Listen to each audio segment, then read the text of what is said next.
Moi, c'est Jeanne Lemediner, je suis la cofondatrice d'EasyWeb. Moi, c'est Amanda Ramos.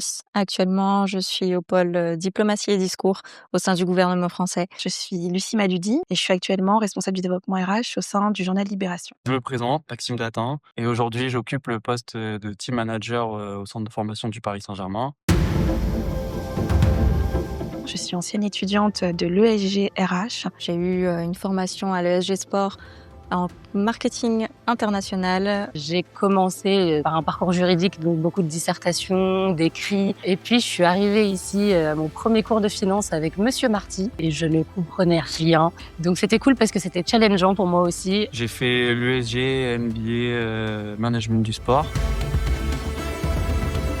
C'était vraiment le parcours du combattant pour moi. Il faut savoir que je viens de Guyane française. Trouver un appartement sur Paris, m'adapter aussi à un nouveau rythme et une nouvelle dynamique universitaire, tout ça, il a fallu que je me batte. Je suis originaire de Lyon, je suis venue à Paris pour poursuivre mes études en ressources humaines, en droit du travail. Et l'ESG, c'était un peu la dernière année avec l'option relations sociales que je voulais tant faire. Donc l'objectif, c'était de décrocher mon Master 2 et de commencer ma vie active. Je suis arrivé en étant juste en M2, je connaissais personne. Je me suis fait un peu violence en prenant des études alors que j'étais plus âgé que la classe dans laquelle j'ai évolué. Et je pense que c'est la plus belle chose qui me soit arrivée. Je pense que ma formation en gestion de patrimoine a été essentielle et nécessaire.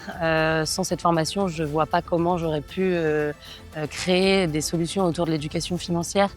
Parce qu'avant d'essayer de transmettre ses compétences et des connaissances aux autres, je pense qu'il faut aussi être à l'aise avec le domaine, avec la gestion de patrimoine globalement. Donc pour moi, c'était essentiel de faire ce master. Alors en entrant à l'ESG, il faut savoir que j'avais fait ma première mission en tant que volontaire au sein de la Coupe du Monde 2014 au Brésil, c'était avec la FIFA. Et ma première expérience en tant que volontaire m'a fait comprendre que je voulais mettre un pied dans ce secteur professionnel et que je voulais en faire mon métier. 10 ans plus tard exactement, j'ai pu intégrer le comité organisateur des Jeux Olympiques et Paralympiques de Paris 2024. Du coup, mon rêve en entrant à l'ESG, j'ai la chance de dire que je l'ai réalisé puisque j'étais venu en reprise d'études et j'étais venu avec une idée très précise qui est mon titre de poste actuel. J'ai une chance assez folle quand même, mais en tout cas, j'ai coché ce que j'étais venu chercher. Lorsqu'on sort des études avec un diplôme RH, on a plein d'opportunités et le fait d'être accompagné pendant notre cursus